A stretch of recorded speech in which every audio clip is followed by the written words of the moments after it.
హైదరాబాద్ లో political heat ఒక్కసారిగా పెరిగింది. దానికి సంబంధించిన బ్రేకింగ్ చూస్తున్నాం. జూబ్లీహిల్స్ పోలీస్ స్టేషన్ పరిసరాల్లో భారీ ఉద్రిక్తత చోటు చేసుకుంది. సిట్ కార్యాలయం ముట్టడికి వెళ్తున్న బీఆర్ఎస్ నాయకులను పోలీసులు ఎక్కడికక్కడ అడ్డుకోవడంతో రణరంగంగా మారింది.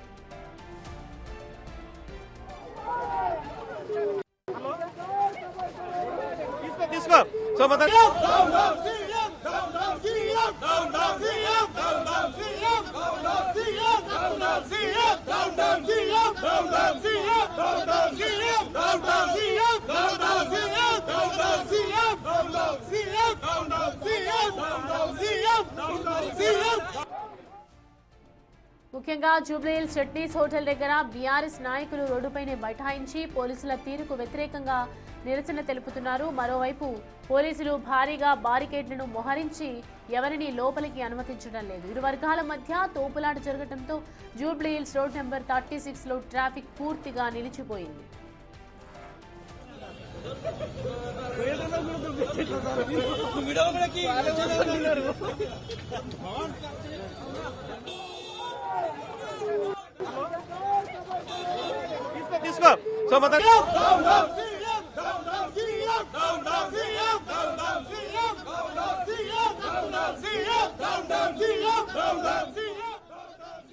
హైదరాబాద్ నగరంలో చూస్తున్నాము. జూబ్లీహిల్స్ పోలీస్ స్టేషన్ పరిసరాల్లో ఒక్కసారిగా పొలిటికల్ హీట్ వాతావరణం కనిపిస్తుంది. భారీ ఉద్రిక్తత చోటు చేసుకుందని చెప్పాలి.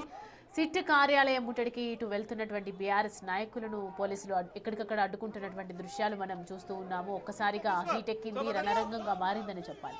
అండ్ మొత్తానికి ముఖ్యంగా జూబ్లీహిల్స్ చట్నీస్ హోటల్ దగ్గర జరుగుతున్నటువంటి దృశ్యాలు అవి. రోడ్డుపైనే బైఠాయించి ఇటు పోలీసుల తీరుకు వ్యతిరేకంగా ఇటు నిరసన తెలుపుతూ ఉన్నారు. మరోవైపు పోలీసుల భారీగా బారికేట్లను మోహరించి ఎవరిని లోపలికి కూడా అనుమతించడం లేదని చెప్పాలి. ఇరు వర్గాల మధ్య తోపులాట జరగడంతో జూబ్లీహిల్స్ రోడ్ నెంబర్ 36లో ట్రాఫిక్ పూర్తిగా నిలిచిపోయింది.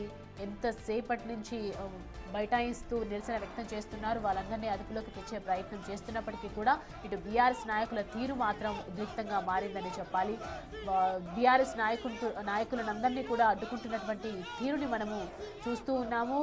స్క్రీన్ మీద క్లియర్గా కనిపిస్తోంది. బారికేడ్లను కూడా మోహరించి ఎవరిని లోపలికి ఇక్కడ అనుమతించడం లేదు. ఇరు వర్గాల మధ్య ఒకవైపు తోపులాట జరుగుతూ ఉండటంతో రోడ్ నెంబర్ 36 జూబ్లీహిల్స్ దగ్గర ట్రాఫిక్ అంతా పూర్తిగా నిలిచిపోయిందని చెప్పాలి.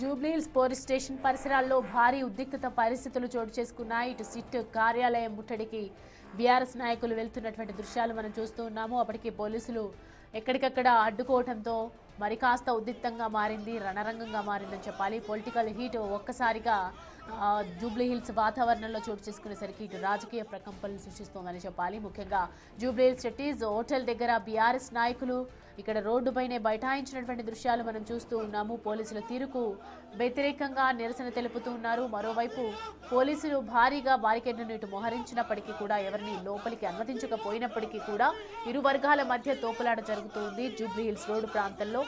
దీనికి సంబంధించి పూర్తి డీటెయిల్స్ మా ప్రతినిధి విజయ్ అందిస్తారు.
మీ కలెక్షను, మీ కరప్షను అని నిలదీస్తున్నందుకు, కమిషన్లను నిలదీస్తున్నందుకు ఇలా మమ్మల్ని అక్రమంగా అరెస్టులు చేసి, అక్రమంగా నిర్బంధించి, అక్రమంగా కేసులు పెట్టేటువంటి కుట్ర ఈ ప్రభుత్వం చేస్తూ ఉన్నది.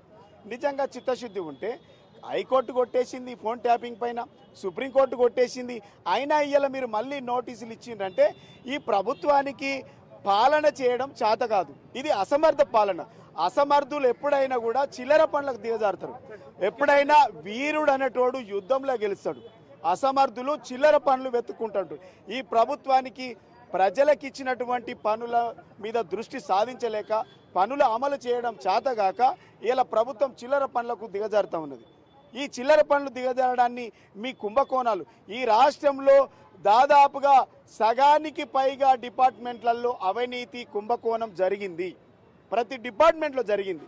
ఆ కుంభకోణాలన్నీ ప్రతిపక్ష పార్టీగా మేము ఎత్తి చూపుతూ ఉన్నాం. రీసెంట్గా బొగ్గులో కుంభకోణం జరిగింది. మీరు బొగ్గులో కుంభకోణం జరిగింది, బూడిదల కుంభకోణం జరిగింది, బియ్యంలో కుంభకోణం జరిగింది, విద్యార్థుల హాస్టల్ బెడ్స్లో, బంకర్ బెడ్స్లో కుంభకోణం జరిగింది, భూములలో కుంభకోణం జరిగింది, ఫార్మాసిటీ రియల్ ఎస్టేట్లో కుంభకోణం జరిగింది. ఇట్లా చెప్పుకుంటూ పోతే హెచ్యూ యూనివర్సిటీ 450 ఎకరాల అమ్మకాడానికి దిగితే వాటిలో కుంభకోణం జరిగింది. ఎల్టీ పాలసీలో కూడా 5 లక్షల కోట్ల కుంభకోణం జరిగిందని మేము ప్రశ్నిస్తున్నాం. అంటే గతంలో మాజీ మంత్రి కేటీఆర్ కు సంబంధించి, అలాగే శ్రీని పరిశ్రమలో ముఖ్యంగా ఒక వ్యక్తికి లింకులు పెట్టినటువంటి పరిస్థితి ఉంది.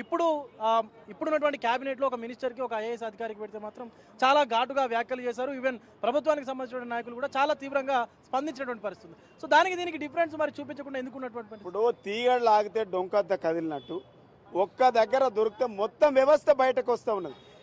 అవన్నీ డైవర్ట్ చేయడానికి ముఖ్యమంత్రి గారి బామ్మరిది ఇష్యూ బయటకు వస్తుంది అనేటువంటి నెపంతో ఈ డైవర్ట్ అంతా పాలిటిక్స్ ముఖ్యమంత్రి చేస్తూ ఉన్నాడు.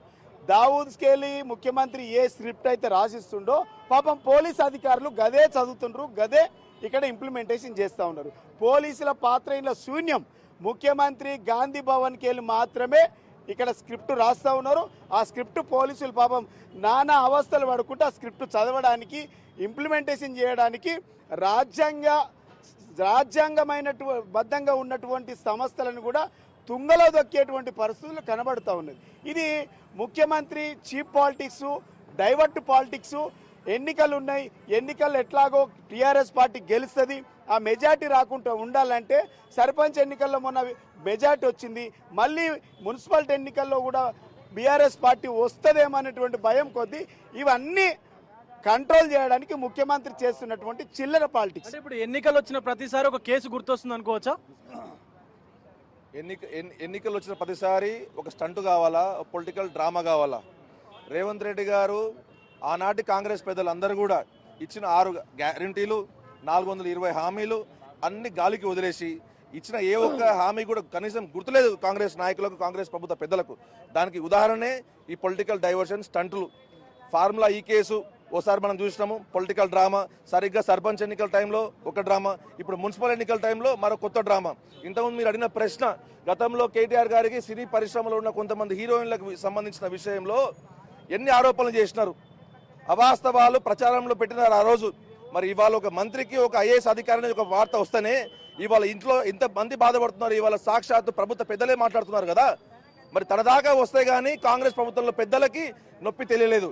అంటే ఇవాళ కేటీఆర్ గారు కూడా మాట్లాడుతూ నాకు లింకులు ఇంకా వేరే అవన్నీ అంటగడుతున్నటువంటి పరిస్థితి ఉంది, ఎవరిని వదిలిపెట్టామని చెప్పేసి కూడా అంటా ఉన్నారు. దానికి వెనకాల అర్థమే ఉందనుకోవచ్చు. బాజాప్తా చెప్తా ఉన్నాం. ఇవాళ కేటీఆర్ ఒక మాట చెప్పినారు, ఈ పుట్టిన మట్టి సాక్షిగా కేటీఆర్ గారు కానీ టీఆర్ఎస్ ప్రభుత్వ పెద్దలు కానీ ఎటువంటి అక్రమాలు పాల్పడలేదు, ఎటువంటి తప్పులు చేయలేదు. భవిష్యత్తులో ఇవాళ కాంగ్రెస్ ప్రభుత్వ పెద్దలు ప్రవర్తిస్తున్న తీరుని ప్రతి ఒక్కటి కూడా మేము పింక్ డైరీలో రాసి పెట్టుకుంటాం. దానికి తగిన మూల్యము, భారీ మూల్యము పోలీస్ శాఖ కానీ లేదా కాంగ్రెస్ ప్రభుత్వ పెద్దలు భవిష్యత్తులో చెల్లించుకుంటారు. అన్న, ఇప్పటి వరకు మాజీ మంత్రి హరీష్ రావు గారికి నోటీసులు ఇచ్చారు. ఈవెన్ ఏదైతే ఎంక్వైరీ ఉందో చేసినటువంటి పరిస్థితి. ఇప్పుడు మాజీ మంత్రి కేటీఆర్కి నోటీసులు ఇచ్చారు, అలానే విచారణ జరుగుతుంది. సో ఇది మాజీ ముఖ్యమంత్రి కేసీఆర్ దాకా పోతుంది అనుకోవచ్చా నోటీసుల వ్యవహారం అంతా? ఇదిగోండి, ఇప్పుడు కేసీఆర్ గారిని టచ్ చేయాలంటే యావత్తు మమ్మల్ని టచ్ చేసుకుంటూ రావాలి. ఫస్ట్ మమ్మల్ని టచ్ చేసే శక్తి లేదు కాబట్టి వీనికి ముఖ్యమంత్రికి. ఈ ముఖ్యమంత్రి డైవర్షన్ పాలిటిక్స్ ఎందుకు చేస్తుందంటే, ఇప్పుడు ఒక హోంశాఖ మంత్రి అమిత్ షా గారు ప్రభాకర్ గారికి ఒక అవార్డు ఇచ్చారు. ఎందుకని ఇంటెలిజెన్స్లో మంచిగా పనిచేస్తున్నామని. అటువంటిని తెచ్చి హోంశాఖ మంత్రి గారు తెచ్చిన తర్వాత కూడా ప్రభాకర్ గారు క్లీన్గా చెప్పారు కూడా, నాకు ఇలాంటి ఇన్వాల్వ్మెంట్ లేదని. దీంట్లో డైవర్షన్ పాలిటిక్స్ చేసుకుంటూ ఎలక్షన్ దగ్గరకు వస్తున్నది, ఎలాగైనా బీఆర్ఎస్ వాళ్ళని ఇబ్బంది పెట్టాలనే ఒక స్కీమ్తోని నడుస్తున్నది. ఎందుకంటే ఆయన బామ్మర్ది కేసు ఏదైతే ఉన్నదో దాన్ని డైవర్ట్ చేయడానికనే ఈ డైవర్షన్ పాలిటిక్స్లో ఈ నోటీసులు పంపిస్తున్నారు కేటీఆర్ గారికి కానీ హరీష్ రావు గారు కానీ. దాంట్లో ఏది లేదు, ఒక ఉత్త కేసులో పొసలు లేదు. కాబట్టి ఇవన్నీ కూడా 420 హామీలు ఇవ్వలేని పరిస్థితిలో చవట దద్దమ్మల్లాగా పనిచేస్తున్న ఈ ప్రభుత్వానికి మరి ఇంతకంటే ఏమున్నది చెప్పండి. ఈరోజు రైతులు యూరియా గురించి ఆడ లైన్ కడుతుంటే కూడా వాళ్ళు అధికారులు ఇవ్వలేని పరిస్థితిలో ఉన్నారు. దాన్ని డైవర్ట్ చేయడానికనే ఇవన్నీ స్కామ్లు డైవర్ట్ చేయడానికనే ఇవన్నీ పాలసీ నోటీసులు పంపిస్తున్నారని ఈ సందర్భంగా నేను తెలియజేస్తున్నాను. Thank you. సో ఇది పరిస్థితి. ప్రజలకు ఇచ్చినటువంటి హామీలు ఏవైతే ఉన్నాయో వాటిని నెరవేర్చలేకనే కాంగ్రెస్ ప్రభుత్వం ఈ డైవర్షన్ పాలిటిక్స్కి పాల్పడుతున్నట్టు కూడా బీఆర్ఎస్కి సంబంధించిన నేతలు అయితే మాట్లాడుతూ ఉన్నారు. వీడియో జర్నలిస్ట్ కృష్ణతో Vijay, big TV, Jubilee Hills నుండి.